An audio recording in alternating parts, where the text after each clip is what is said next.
అందరికీ నమస్కారమండి. తెలుగు కథల సంపుటికి స్వాగతం. నా పేరు శ్వేత. ఈరోజు మనం చెప్పుకోబోయే కథ తల్లి బతికుండగానే ఆస్తి మొత్తం తన సొంతం చేసుకోవాలనుకున్న కొడుక్కి ఆ తల్లి ఇచ్చిన చెంపపెట్టులాంటి సమాధానం ఏంటి అనేది ఈ కథలో చూద్దామండి. కథ పేరు గోస్తని. రచించిన వారు హేమా మాలిని గారు. మరి కథలోనికి వెళ్లే ముందు మన ఛానల్ని మొదటిసారిగా చూస్తున్న వారైతే సబ్స్క్రైబ్ చేసుకోవడం మర్చిపోకండి. కథను పూర్తిగా విన్న తర్వాత లైక్ చేయడం, షేర్ చేయడం అస్సలు మర్చిపోవద్దండి. ఇంకెందుకండి ఆలస్యం, కథలోనికి వెళ్ళిపోదాం. ఆవుని ప్రేమగా నిమిరి 4 గడ్డి పరకలు వేస్తే చాలు అపరిచితునికైనా అమృతధారలను కురిపిస్తుంది. కానీ దానిని కొట్టి బంధించి పాలు పిండాలంటే మాత్రం హక్కుదారునికైనా తన్నులు తప్పవు. మరి తూర్పు ఎర్రబడి చాలాసేపయింది. పల్లెలోని జనానికి ఎప్పుడో తెల్లారింది. అందరూ కూడా పని పాటలతో హడావిడిగా ఉన్నారు. సూరిగాడు గబగబా నడుచుకుంటూ వస్తున్నాడు. వాడు నిద్ర లేచేటప్పటికి చాలా పొద్దెక్కింది. అందువలనే వాడు పొలం వెళ్ళటానికి ఆలస్యమైంది.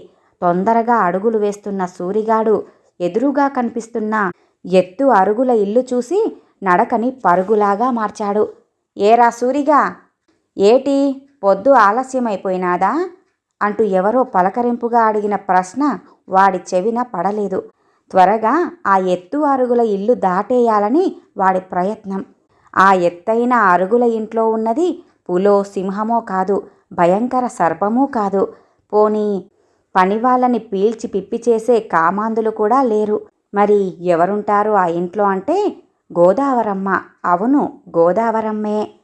ఒరే సూరిగా అంటూ కంచు గంటలాంటి కంఠం వినిపించింది. అంతలోనే వాడిలో నిస్సత్తువ ఆవరించింది. ఇక తప్పించుకోవటానికి వీల్లేదు, అమ్మగారు చూసేశారు అని అనుకుంటూ ఇక తప్పేది లేదని మెల్లగా నడుచుకుంటూ ఆ ఎత్తైన అరుగుల ఇంటి వద్దకు వెళ్ళిపోయాడు. దండాలమ్మగారు, ఏంటమ్మా పిలిచారు అంటూ చేతులు కట్టుకొని ప్రశ్నించాడు. ఏరా, ఇంటివైపు కూడా చూడకుండా వెళ్ళిపోతున్నావు అంటూ ప్రశ్నించింది ఆవిడ. మరే అది ఉదయాన్నే తెలివి రాలేదమ్మా. పొలం వెళ్ళటానికి ఆలస్యమైపోయినాది, అందుకే అట్టా పడిపోతున్నానమ్మా అంటూ నసిగాడు సూరిగాడు. సర్లే గాని నీ పెళ్ళాం పురిటికెళ్ళింది కదూ, వండుకొని తింటున్నావా లేదా అంటూ అడిగింది. తింటున్నానండమ్మా అన్నాడాయన. ఈ పూట చద్దన్నం తిన్నావా, లేక కడుపు మార్చుకొని పొలానికి అలాగే పరిగెడుతున్నావా అంది గోదావరమ్మ. ఆవిడ వేసిన ప్రశ్నకి సంకట స్థితిలో పడ్డాడు సూరిగాడు. తిన్నాను అంటే ఏం తిన్నావు, ఎప్పుడు తిన్నావు, నువ్వే వండుకున్నావా, ఎలా వండావు, ఇలాంటి ప్రశ్నలు వేస్తారు. తినలేదంటే ఏదో ఒకటి తినడానికి పెట్టి కడుపు నిండే వరకు ఒప్పుకోరు. ఎట్టాగబ్బా అనుకుంటూ ఆలోచనలోనే పడ్డాడు సూరిగాడు. ఏరా మాట్లాడవు అంటూ గద్దించినట్లుగా అడిగిందావిడ. కడుపులో కొంచెం గడబిడగా ఉందమ్మా, అందుకే ఏటి తినాలనిపించట్లేదమ్మా అంటూ నీళ్లు నములుతూ చెప్పాడతను. అది సంగతి, అందుకే నీ ముఖం వాడిపోయింది. రా కూర్చో, వేడిగా ఆవిరి కుడుం చేశాను, తిని వెళ్దువు గాని అందావిడ. వద్దండమ్మా, చెప్పాగా కడుపులో బాగోలేదని అంటూ చెప్పబోతున్న వాడి మాటలు వినకుండానే లోపలికి వెళ్ళి అరిటాకులో పెద్ద కుడుం కారం పొడి వేసుకొని వచ్చింది ఆవిడ. ఆ కుడుం చూడగానే పై ప్రాణాలు పైనే పోయాయి సూరిగాడికి. అమ్మగారు పొలానికి తొందరగా వెళ్ళకపోతే కామందు కోప్పడతాడండి అన్నాడు సూరిగాడు. ఎవరు, వీరయ్యేగా, నే చెప్తాలే వాడికి, నువ్వు కానివ్వు అంటూ ఇత్తడి చెంబు నిండా మంచినీళ్లు కూడా తెచ్చిచ్చింది ఆవిడ. పొగలు కక్కుతున్న ఆవిరి కుడుం సూరిగాడి ఆకలిని రెట్టింపు చేసింది. ఆవురావురుమంటూ తినేశాడు. పిచ్చి నాగన్న, ఇంత ఆకలి కడుపులో పెట్టుకొని వెధవ అబద్ధాలునో నువ్వునో అంటూ ఆప్యాయంగా నవ్వింది గోదావరమ్మ. పచ్చని ఛాయతో తలతండుల న్యాయాన్ని స్పష్టీకరించే తలకట్టు, కాషాయ రంగు చీర జాకెట్టు, మెడలో తులసి రుద్రాక్ష మాలలు. ఇవి గోదావరమ్మ రూపురేఖలు. అనురాగపు చూపులు, ఆప్యాయపు పలకులు ఆమెకున్న సహజ లక్షణాలు. కరుణ, పరోపకారం ఆమెకు పెట్టని ఆభరణాలు. ఆవిడ బోలెడంత భూమి, పుట్ర, నగ, నట్రాలతో ఆ పల్లెలో కోడలిగా అడుగుపెట్టింది. ఆమెకున్న చరాస్తులన్నీ కాళ్ళొచ్చి ఎటో వెళ్ళిపోయాయి. ఆమెకు పసుపు కుంకుమల కింద పుట్టింటి వాళ్ళు ఇచ్చిన భూమి మాత్రం కొంచెం మిగిలిపోయింది. ఆవిడ భర్త బతికున్న రోజుల్లో పూటకి 10-15 మంది ఈ ఇంట్లో భోజనానికి కూర్చునేవారని జనాలు చెప్పుకుంటూ ఉంటారు. అతిథి అభ్యాగతులను ఆదరించేసరికి వారి ఆస్తంతా కరిగిపోయిందట. అయినా ఏనాడు ఆ దంపతులు బాధపడలేదు. చిరునవ్వుతో వచ్చిన వారిని ఆహ్వానించేవారు. రాని వారిని బలవంత పెట్టి మరీ ఇంటికి తీసుకొచ్చేవారు. ఆ పుణ్య దంపతులకు ఒకే ఒక్క కొడుకు. కొడుకుని పెద్ద చదువులు చదివించాలన్న కోరిక గోదావరమ్మ భర్తది. ఆ అబ్బాయి తెలివైనవాడు కావటంతో విదేశాలలో చదువుకొని అక్కడే పెద్ద ఉద్యోగంలో స్థిరపడ్డాడు. తండ్రి చనిపోయినప్పుడు ఒకసారి వచ్చి వెళ్ళాడు అంతే. ఆ తర్వాత మరి ఎప్పుడూ రాలేదు. ఆవిడ ఒక్కగానొక్క కొడుకు కోసం ఎదురు చూస్తూనే ఉంది. మంచి సంబంధం కుదిర్చి అతడికి ఉత్తరాలు రాస్తే తను ఎప్పుడూ అక్కడే పెళ్లి చేసుకున్నానంటూ ఉత్తరం రాస్తూ భార్య ఫోటో కూడా పంపించాడు. కొందరి ఊహాగానాలు నిజమయ్యాయి. ఎవరో తెల్ల దొరసానిని పెళ్లి చేసుకున్నాడట. అయినా నిండు గోదారిలా ఆవిడ తొనకలేదు. కోడలిని తీసుకురమ్మంటూ ఉత్తరం రాసింది. ఇప్పుడిప్పుడే ఇండియాకు రావటం వీలు పడదని ఉత్తరం రాశాడు కొడుకు కూడా. అడపాదడపా వచ్చే ఉత్తరాల సంఖ్య కాస్త క్రమేపీ తగ్గిపోయింది. అసలు సంగతి అవగతమైంది ఆమె మనోగతానికి. తన కొడుకు విదేశాలు ఇచ్చే విలాసాలలో పడి చిన్నప్పుడు పంతులుగారు నేర్పిన జననీ జన్మ భూమిశ్చ అన్న శ్లోకాన్ని విస్మరించాడని ఆమె గ్రహించుకుంది. తన కడుపున పుట్టిన బిడ్డ ఒక్కడే అయితేనేం, భగవంతుడు నవమాసాలు మోసే కష్టం లేకుండానే, ప్రసవ వేదన తెలియకుండానే ఊరందరినీ తన బిడ్డలుగా ఇచ్చాడని అనుకుంది గోదావరమ్మ. ఆ ఊరిలో జనానికి దేవత గుళ్ళో లేదు, ఆ ఎత్తైన అరుగుల ఇంట్లోనే ఉంది. ఆవిడ అతి ప్రేమ భరించలేక తప్పించుకుపోదామని చూసే సూరిగాడి లాంటి వాళ్ళని ఆవిడ తన ప్రేమాస్పదమైన పలుకులతో కట్టిపాడేస్తోంది. ఆ పల్లెలో ఎవరింట్లో ఏ శుభకార్యమైనా ఆవిడే ముందుండి పసుపు దంచాలి. నేను ముత్తైదువుని కానర్రా అని ఆమె గోల పెడుతున్నా ఎవ్వరు కూడా వినరు. అనుకోని అశుభానికైనా తొలి సానుభూతి వాక్యాలు ఆమెవే. కష్టానికి సుఖానికి అందరికీ అన్నింటికీ గోదావరమ్మే ఆ ఊర్లో పెద్ద మనిషి. చినరాయుడి గారింట్లో సీమంతమైనా, మునసబు గారింట్లో ముద్ద కుడుముల పేరంటానికైనా, ప్రెసిడెంటు గారింట్లో పెళ్లికైనా, సర్పంచ్ కూతురు సమూర్తాడినా అన్నింటికీ ఆవిడే స్వయంగా మిఠాయిలు తయారు చేయాలి. ఎవరైనా ఏ శుభవార్త తీసుకువచ్చినా వాళ్ళని ఒట్టిగానే పోనిచ్చేది కాదు. ధాన్యమో, కందులో, పల్లో, కూరగాయలో ఏవో ఒకటి ఇచ్చిగాని పంపించేది కాదు. వీధిలో ఆడుకునే పిల్లల కోసం జంతికలు, చేగోడీలు, చెక్కిలాలు, కరక్కజ్జం ఇలాంటి చిరుతిళ్ళు చేసి ఉట్లల్లోనో క్యారేజీలల్లోనో దాచిపెట్టేది. అటుగా పోతున్న పిల్లల్ని పిలిచి ఏవో ఒకటి చేతిలో పెడితేగాని ఆవిడకు తృప్తిగా ఉండేది కాదు. ఉక్కులాంటి శరీరం ఆమెది. ఒక్క మాటలో చెప్పాలంటే ఆవిడ లేని ఆ పల్లెను ఊహించుకోలేరు ఆ పల్లె జనాలు. గోదావరమ్మలో ఆనందం ఉప్పొంగే వరద గోదారే అయ్యింది ఆ రోజున.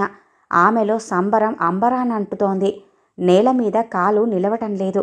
ఆవిడ సంతోషానికి కారణం ఆవిడ కొడుకు దగ్గర నుండి ఉత్తరం రావటమే. ఉత్తరం తెచ్చిచ్చిన పోస్టుమ్యాన్ నోటి నిండా సున్నుండా కూరేసింది. 2 కుంచాల కందులు, పెరట్లో పండిన కూరగాయలు ఇచ్చింది అతనికి. అతి మంచితనం కూడా చాలా కష్టం, భరించలేం సుమా అనుకుంటూ పోయాడతను. తను ఏదో ఫ్యాక్టరీ పెట్టాలనుకుంటున్నట్టుగా, అందు నిమిత్తం ఇక్కడికి కొడుకు కోడలు వస్తున్నట్లుగా రాశాడు ఉత్తరంలో. అయితేనేం, ఫ్యాక్టరీ పెట్టే మాటైతే దానిని చూసుకుంటూ కొడుకు ఇక్కడే ఉంటాడుగా, తన కళ్ళ ముందే ఉండబోతున్నాడన్న ఆలోచనే ఆమెను అంతలేని ఆనందానికి గురి చేస్తుంది. ఆమె కళ్ళు వెలిగించని దీపాలయ్యాయి. మనసు పురివిప్పిన నెమలే అయ్యింది. కొడుకు రాబోయే సమయం కోసం ఎదురుతెన్నులు చూస్తుంది ఆవిడ. కొడుకుకి ఏమేం ఇష్టమో అన్నీ తయారు చేయించటంలో తల మునకలుగా ఉంది ఆవిడ. ఆమె ఎదురు చూసిన రోజు రానే వచ్చింది. భార్య పిల్లలతో సహా వచ్చాడు కొడుకు. ఆ తల్లి మనసు రెక్కలొచ్చిన విహంగంలా విహరిస్తోంది. కొడుకు కూడా అన్ని రోజులు ఆమెను వదిలేసి ఉన్నందుకు ఎంతో నొచ్చుకున్నాడు.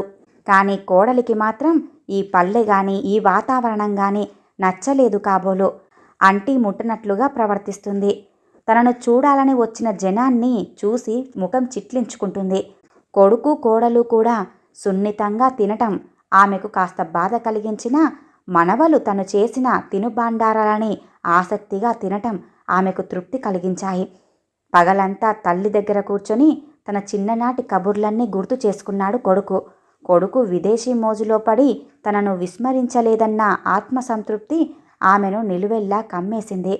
రాత్రి భోజనం చేశాక మంచం మీద తల్లి పక్కనే పడుకొని మాట్లాడడం ప్రారంభించాడు కొడుకు. అమ్మా, నేను విదేశాల్లో చాలా డబ్బు సంపాదించాను.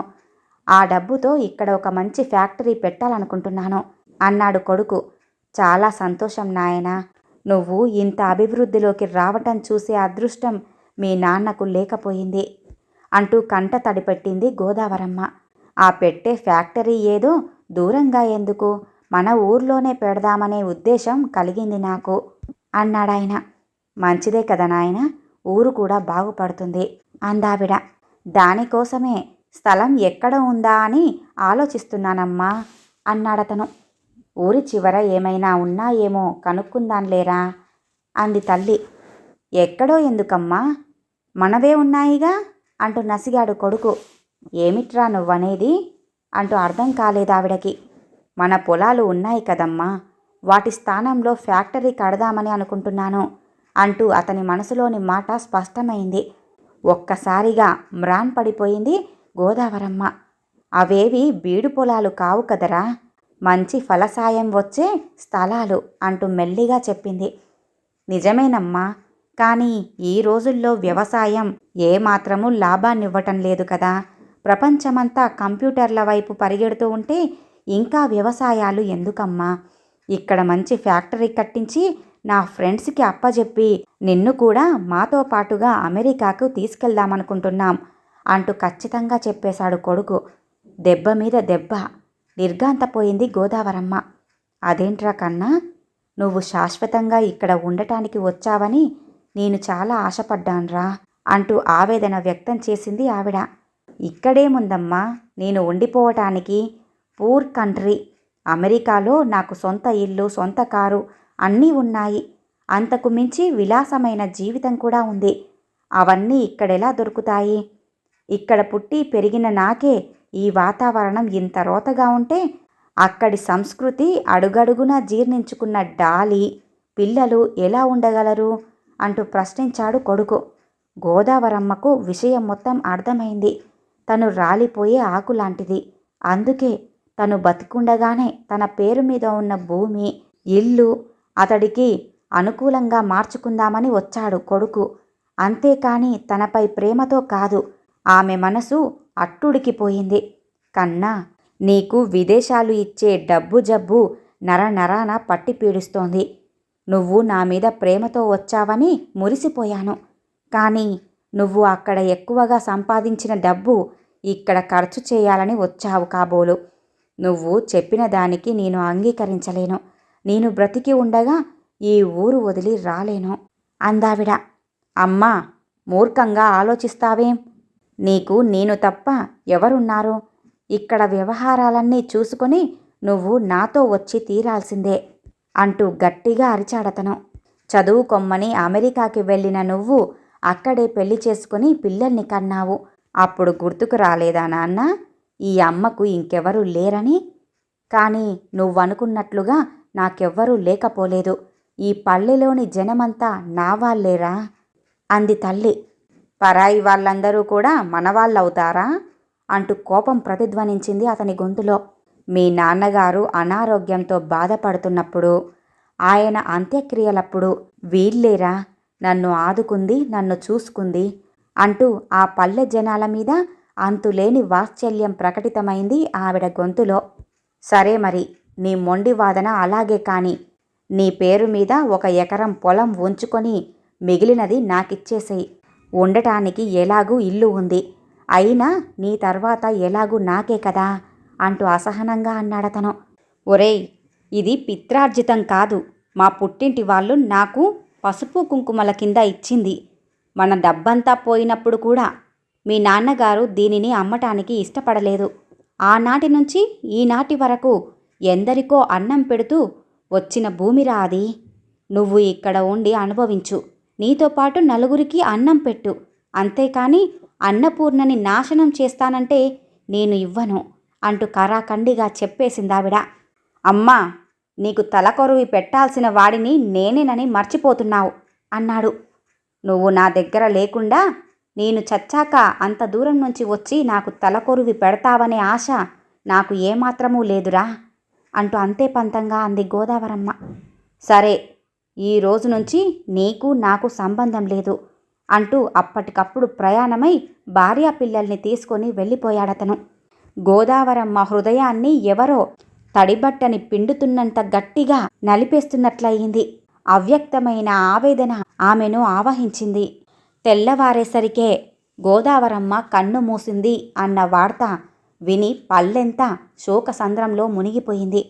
ఆ ఊరిలోని ప్రజలే కాక పక్క ఊళ్ళ నుంచి కూడా జనాలు తండోపతండాలుగా రాసాగారు. వారి దుఃఖానికి అంతులేదు.